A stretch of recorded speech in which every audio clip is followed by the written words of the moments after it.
is Jesus. When you travel to Nigeria in Africa, I call it the Jesus industry. They have converted Jesus into an industry. Thank you very much. You may resume your seats.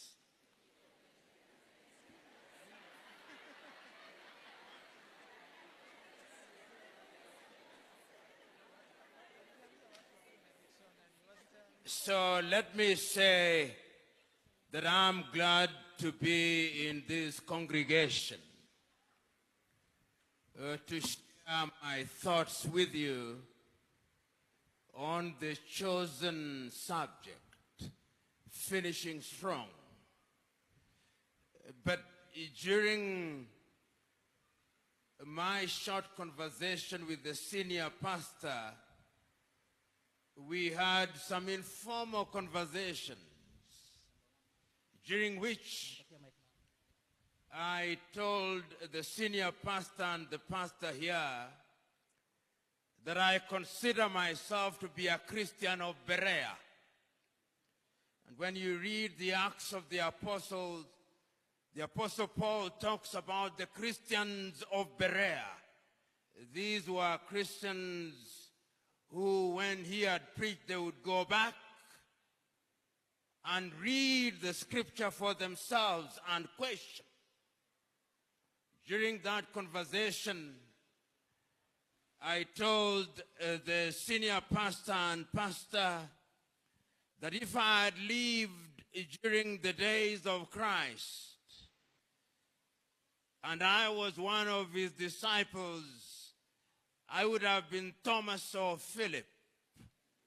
I would have told Christ after his crucifixion and resurrection, I want to see. And I would have been Philip because I would have said to Christ, we have lived with you, I now want to see the Father. And I told them that doubt is the mother of faith. I then told them that Christ during his life told us about the Pharisees who, when they pray for long hours that they may be praised of men. And I told them that if you very carefully follow Christ, his most important messages were not delivered for more than 3 minutes. And I asked them to go and test. How long is the Lord's Prayer? How long is the Sermon on the Mount? How long is the parable of the Good Samaritan? How long is the parable of the sower? Christ hit the point. And I suggested to them, Christ knew that human concentration can only be captured for so long. I'm therefore prefacing my presentation in the knowledge that I'll not speak for too long, in keeping with Christ's own prescription. Let us, as Christians, search our souls. Search our souls because it is important to remember that we live in very difficult days. We live in days when it is not so very easy to know which message is the right message. We live in days that are actually mentioned in the Bible.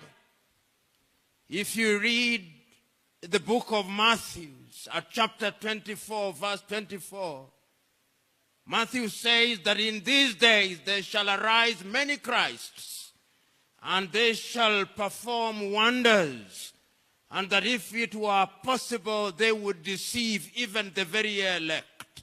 These are the days in which we live. We live in days where those who claim to be Christians are attracted to miracle workers. But we forget the message of Christ when he tells us that there will come a time when such as those will come to him, and they'll say to him, Christ, we performed miracles in your name. And he'll tell them, I know you not.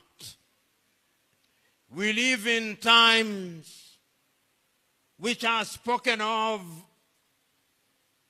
in Paul's letter to Timothy in chapter 3, when he says that in the last days people will be lovers of themselves. There'll be a kind of godliness which is not in keeping with the message of God. But he then tells us that just as Jannes and Jambres troubled Moses in the desert, their days will be numbered. So the question is, in these days, when we live in such times as Christians, what should we do? I remember, and this story I've told times without number, one day, I am at the airport, Julius Kambarage Airport in Dar es Salaam, and seated next to me is a priest. He is a Catholic priest. And we begin to talk about the Bible, and we talk about many things. We talk about St. Augustine's of Hippo and the dogma of the original sin. We talk about the dogma of the transubstantiation of the body of Christ. We talk about the dogma of the Assumption of Mary. And as we are about to embark on our journey, he tells me something which I consider to be very powerful. And he says in Kiswahili, Mungu hawaiti wanaostahili, anawastahilisha anaowaita. And I find that very powerful. God makes worthy those whom he calls. He does not call the worthy. And when today, therefore, we talk about finishing strong, we've got to look at the Bible and ask ourselves what it is that is divinely ordained. You know, I imagine to myself, when the hosts of heaven are sitting up there and they make this decision after they have created everything, and the book of Genesis says that the world was void and without form. And then they make the decision that they will create man in their own image. And Adam is created in God's own image. And the Jewish word for the soil is Adamah, from which the name Adam is then derived. And when you read the Bible, some theologians, and there is no shortage of them this evening, actually say that if you read the first segment of creation, he says we created them in our own image. And when you read the Talmud, it is suggested that in fact, and this is in Christian tradition almost blasphemous and heretical, that Adam's first wife was Lilith. And then it goes to the second level of creation, and it says that God saw that it was not good for Adam to be alone. And it is then that Eve is taken out of his flesh, and he says, woman, out of my flesh. They start well. They started very well. They worshiped God very well. But they did not finish well. And because they did not finish well, that is why we are suffering today. Even the heavens have never been happy because they did not finish well. God had to send his son who was humiliated and persecuted and crucified because Adam and Eve started well but did not finish well. And if you read the story again and you meet Abraham. Abraham was a worshiper of many gods. He lived in Ur of the Chaldeans, which is modern-day Iraq. And he was called by God, being a worshiper of many gods. And it is of him that is said in the Bible that he was God's friend. He brings him out. And to demonstrate how friendly God was to him, the story is told on the decision that was made in the heavens that Sodom and Gomorrah would be destroyed.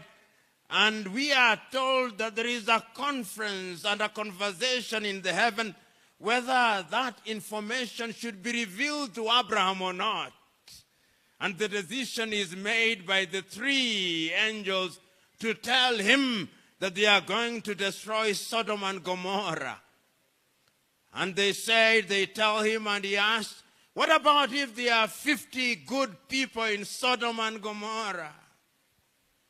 And he says, if there are 50, we shall not destroy Sodom and Gomorrah. And he says, what about if there are 45? And we are told that if there are 45, he'll not destroy it. And he proceeds and says, what about if there are 20 and 10? Ultimately, Sodom and Gomorrah is destroyed. Abraham started poorly but ended well. So that when you read the Bible, we now say that we are the ancestors, you Christians, of Abraham because he finished well. You know, and you can go on.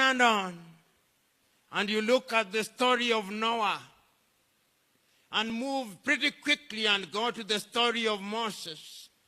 I do not know which movies you watch, but I would commend to you to watch Cecil B. DeMille's movie made in 1956, The Ten Commandments. And there are many movies, The Ten Commandments, but these I commend, with Charlton Heston as Moses, with John Derek as Joshua, and Yul Brynner as Ramesses.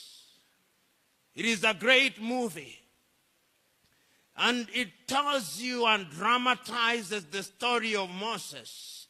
How does Moses begin? He begins at a time when a decree has been given by the Pharaoh that all the children of Israel must be destroyed. But by divine intervention, Moses is rescued. And he lives in the palace of the Pharaoh. And if you look at the dramatization, he is brought up as a child of the Pharaoh, although he is the sister's son. Then he kills a Jew according to the dramatization, and goes through the desert and lives in the house of Jethro, where he meets his wife Sephora, or Zipporah, as we sometimes say. And when you read that story in the dramatization, on the day that he meets God, he goes to the mountain of the Lord and there is a burning bush. And of course, he doubts. And when he is sent out, he says that I am not of a fleeting tongue. And God tells him, Aaron, thy brother, shall speak for you. And it is something that I love when they dramatize.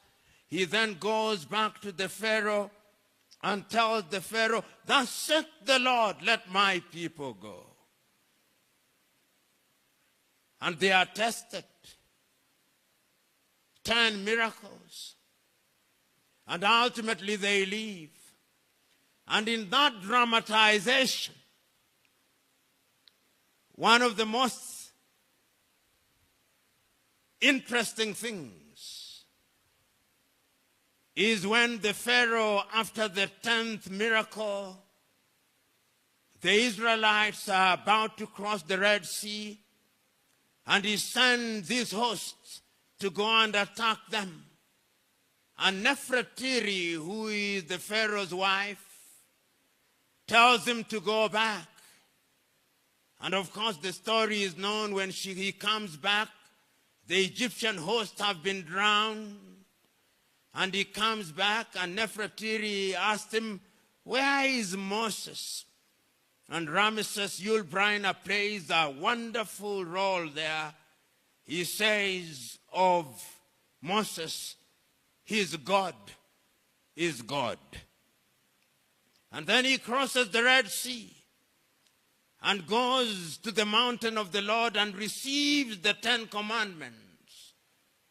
And as he is up there for 40 days and 40 nights, the sons of Korah, Jannes and Jambres, persuade Aaron and Miriam to make an image of gold. And they worship it. And when he is coming down, he hears some noise, and in the dramatization, there is Joshua with him. And Joshua tells him, "There is noise down there," and suggests to him that they may have been attacked. And Moses says, "No, those are the voices of joy and revelry. The people have sinned against God." And he holds the 2 tablets, and in the dramatization, he says, "Those who are with the Lord, come to me, and those who are against the Lord and cannot live by the law shall die by the law." Moses started poorly and finished well. And that is why he is celebrated as a great man. The story is not how you begin, but how you end. And if you ever doubt me this evening, go and read the book of Ecclesiastes, chapter 7, verse 8, where it is recorded that the beginning, the end of a thing is better than its beginning. And that is what we must always remind ourselves.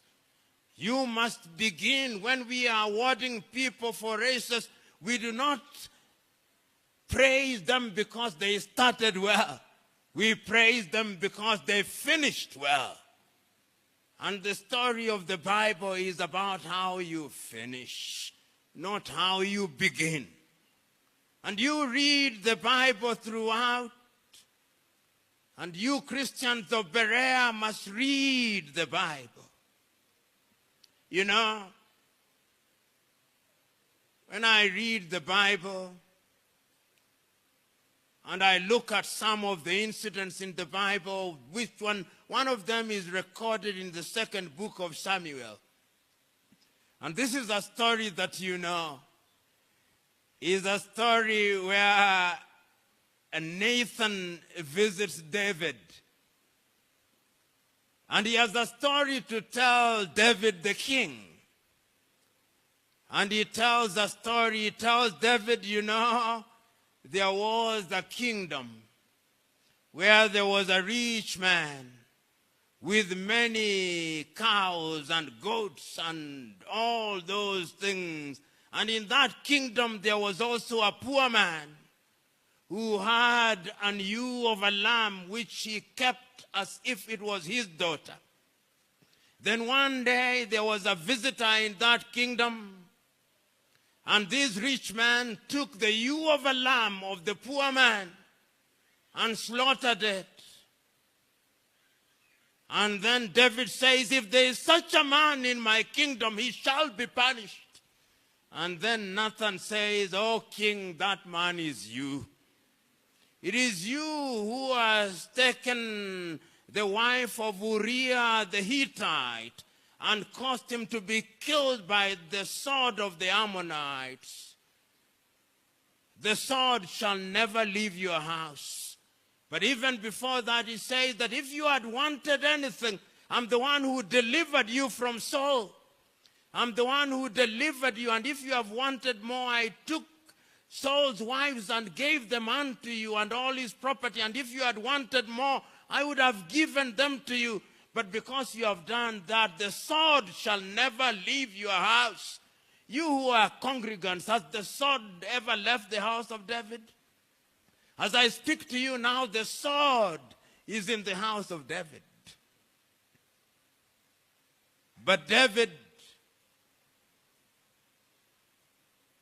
started poorly, made many mistakes, but still God says that he's a man after his heart. So that he composes the Psalms, which we call the Zaburi or Zaburi in Arabic. He finishes well. But his son Solomon does not finish well. Sometimes I wonder why Solomon is considered wise. Because I don't sometimes think he's very wise. Because when you are wise, how do you marry 700 women and have 300 concubines, and these women persuade you to worship other gods? But God determines wisdom in ways that I cannot begin to fathom. But from a human perspective, I doubt Solomon's wisdom. He did not end well. And indeed, it is because of his undoing that the kingdom is divided. He did not end well. The history is about ending well. The story of Enoch is a man who started well and ended well, and we are told he walked with God and he was no more. The story of Elijah and Elisha is a person who walked with God and he anointed a successor. Ending well means that you must also have a successor. You must mentor others. We live in a country here where there are individuals who never want to leave the stage. You must know when to leave the stage. Waswahili wanasema lazima ungatuke, kama ungatuki utangatuliwa. And that is why we are told in the Bible that the spirit of Elijah came into Elisha. So even the pastors here, senior pastors, you must not remain senior to the grave. You must anoint others. As the saying goes, the old goats must die for the young goats to thrive. That is the message when I read the Bible. I do not know how you read the Bible, but that is how I read it. And you read this Bible and you see consistently that the beginning is not what is important. The end is what is important. Look at the New Testament now that I have dwelt for so long on the Old Testament. Look at how Christ chooses his disciples. He did not go out there to choose the Pharisees. He did not choose Nicodemus. He did not choose Gamaliel. These were great thinkers in the Sanhedrin. Where does he go? He goes to the lake.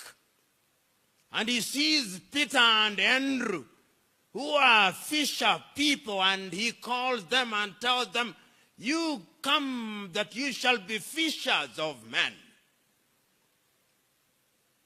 And look at how they are troubled. Look at Peter denying Christ. Look at Peter doubting. When you read the Bible, there is that portion where Christ asked of Peter, "Who do people say I am?" And some say you are John the Baptist. Some say you are Elijah. And then, but who do you say that I am? And he says, "You are the Son of God." And he tells him, "Peter, that information has not come from you. It has been revealed to you by God."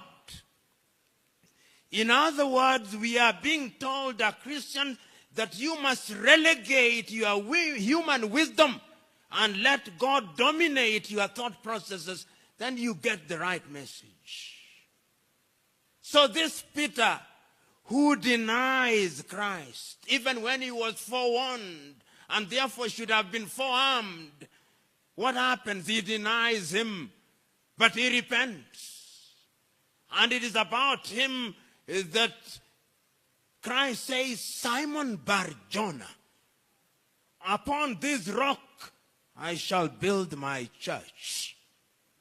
It is not in the Bible, but Christian tradition says that Peter then went to Rome, and when he died by crucifixion, he said he should be crucified upside down, because he could not be crucified in the same manner that Christ was crucified. He started poorly and ended well. Even the gate that you, ladies and gentlemen, want to pass through when you go to heaven, I'm told that he is the one who will be there. You had better remember him fondly and speak about him fondly. Otherwise, you will not see the great white throne. He started poorly and ended well. Then there is another one who started well and ended poorly, Judas the Iscariot. Started very well, on an equal footing with everybody else. But where does he end? 30 pieces of silver. He repents. Then he hangs himself. And today, how do we remember him? When you talk of a person who has betrayed you, say he's a Judas. He has given the English language and human vocabulary a word because he ended poorly. You must always ask yourself, how do you end? And you know, when you look at the Bible, when Christ was crucified, many of those disciples thought that Christ had come with a kingdom. That is why the mother of the two sons of Zebedee, when she approaches Christ, she said, "Let my two sons, one to sit on your left and one to sit on your right." And what does Christ say? "As to who sits on my left and who sits on my right is not me to say, it is for my Father in heaven." They thought so. That when they came, if you are to contemporize it, they would be cabinet ministers with protruding stomachs and cars with sirens. That is what they thought. But what does Christ say to them? That the kingdom that I am come for is not this kingdom. It is upstairs. Do you Christians who are here, do you think of it in that manner? And when Christ dies, you know, those individuals, they are disappointed. It's the women who go to the tomb. They are not even there. It's Joseph of Arimathea who donates a tomb. All his 12 disciples are gone. It's the women who go there. Mary Magdalene. They are not there. They are doubting. Thomas is saying, "Show me." The others have gone back fishing. They are fishing. Peter is fishing. Andrew is fishing. All of them. And then an incident occurs. The journey to Emmaus. And then there on the day of the Pentecost, these little cowards, they were cowards. Like the Twi in Ghana say, when you run after a coward for too long, you'll meet his courage. So they go there, and there is the day of the Pentecost, and they speak in tongues, and suddenly these cowards become courageous, and the world has never been the same again. It is because of cowards turned into courageous men that you are assembled here. What happened to them? They started poorly and finished well. And if you read Christian tradition, of all the 12 disciples, all of them were martyred. All of them. Except John the Revelator, whom we are told was boiled in oil in Patmos and survived.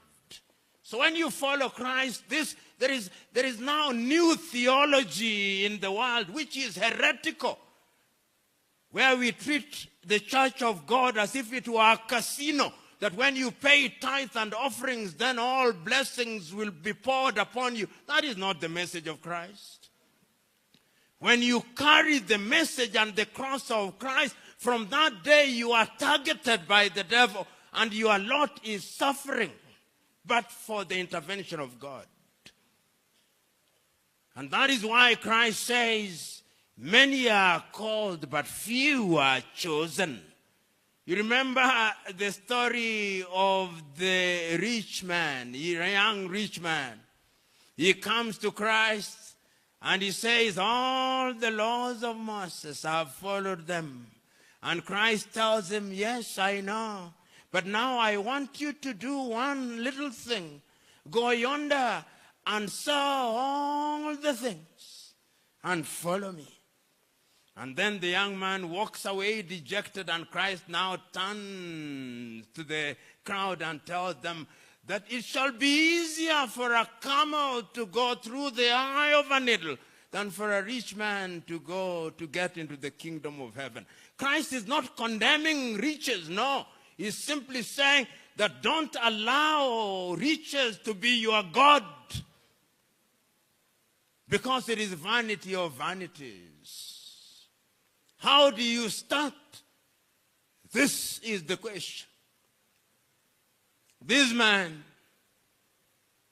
whom you call Paul of Tarsus, was a great man.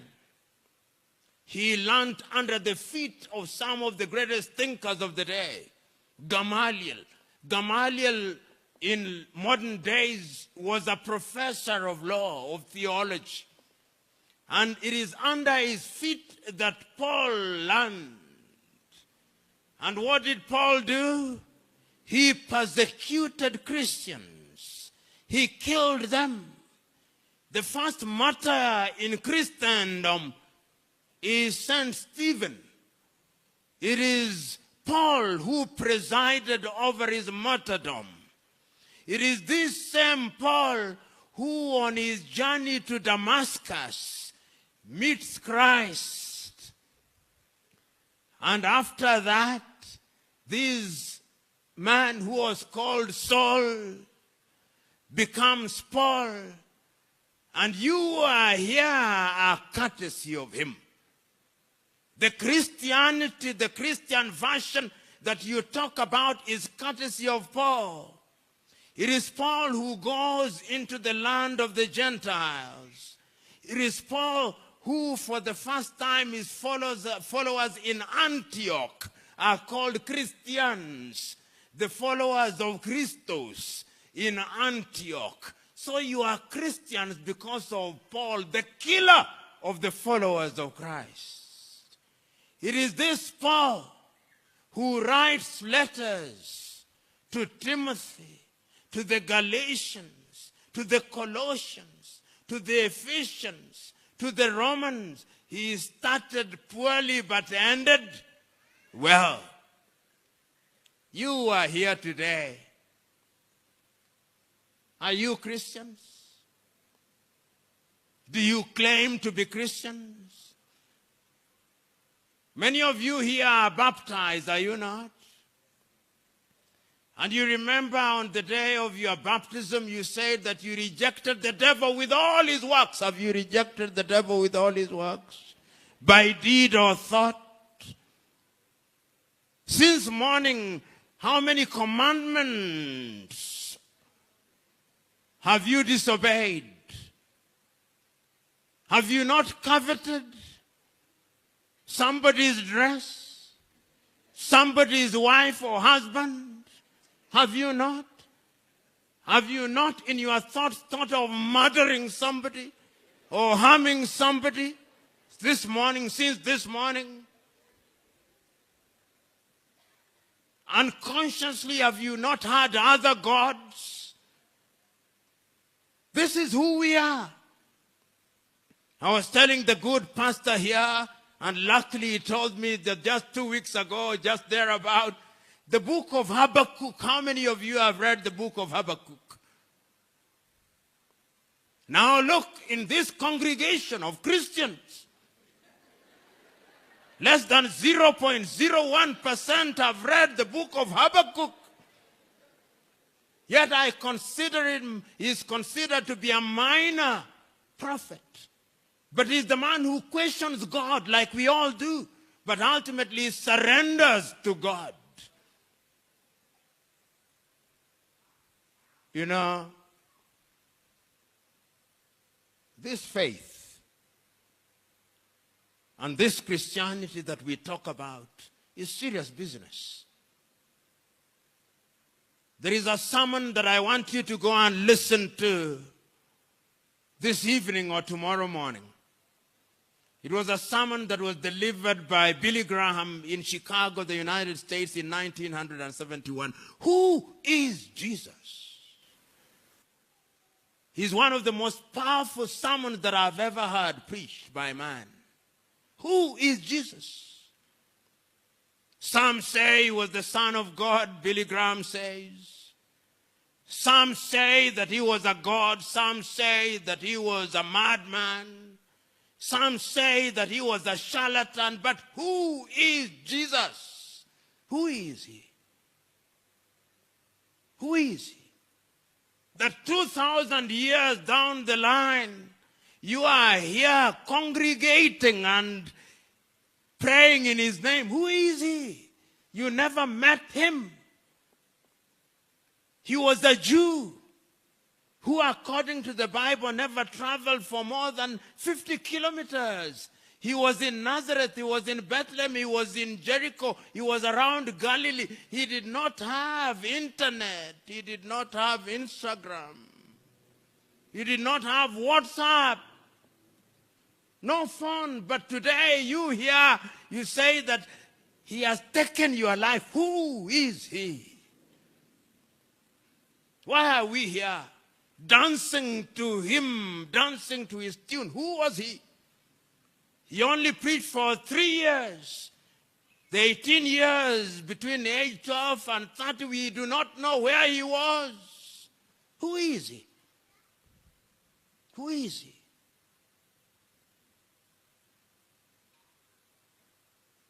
Who is he? He's mysterious. Because God must be mysterious. You know, one of the things in the Bible that strikes me the most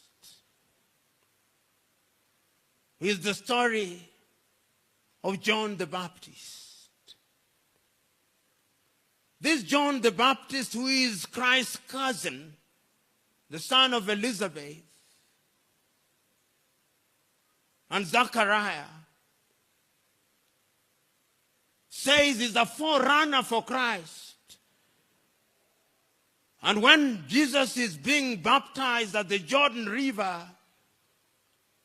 and Christ approaches him, and there is a dove, and says, "This is my son in whom I am well pleased."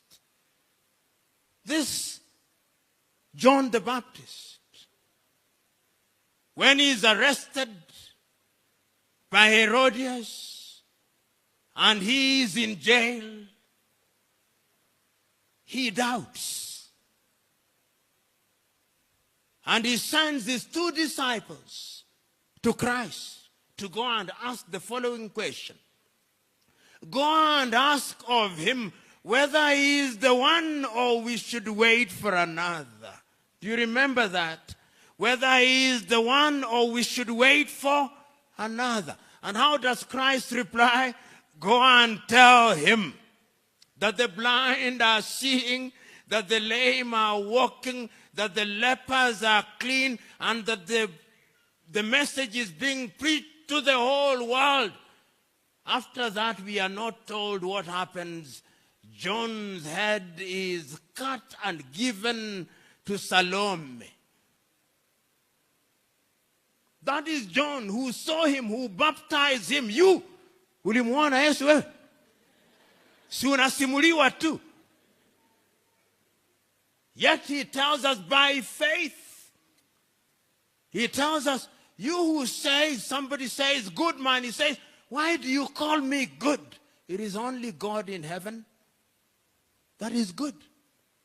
You remember the story of that lady who is an adulterer, an adulteress?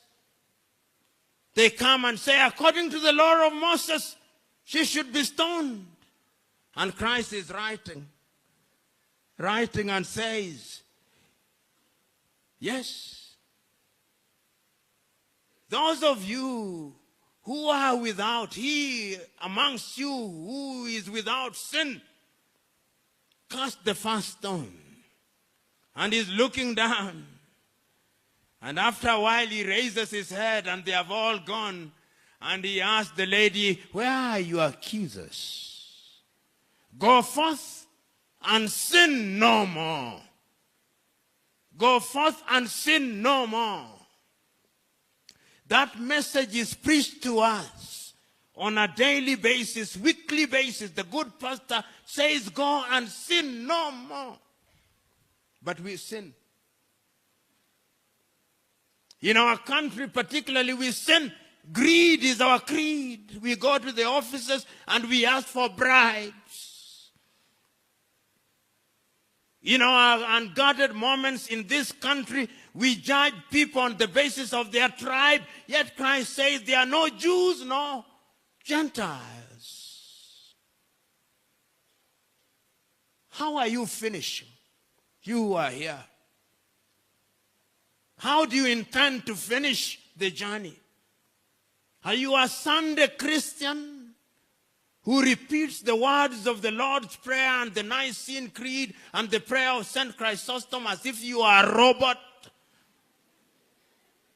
Do you internalize the message?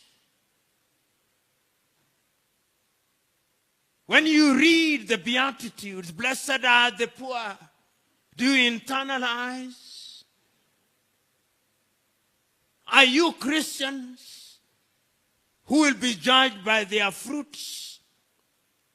Because your fruits is what tells you who you are. A mango will only beget a mango, an orange only an orange. So today, I do not want to be like the Pharisees of old, who speak for too long.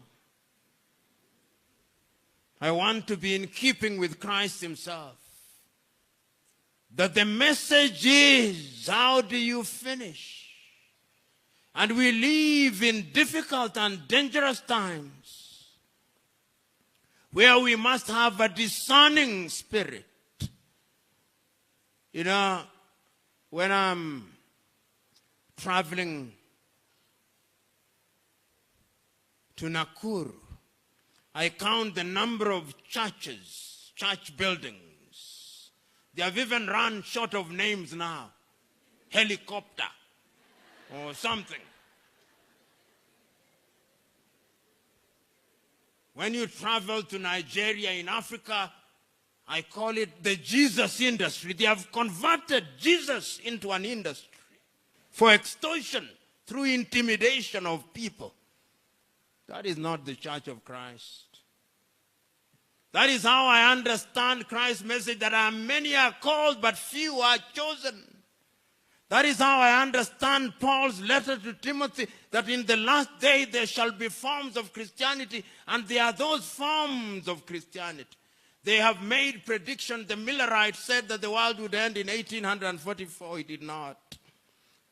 Why were they saying it? Yet the Christ himself says, of the last days, not even the Son knows. It's hidden even to the Son. And he warns us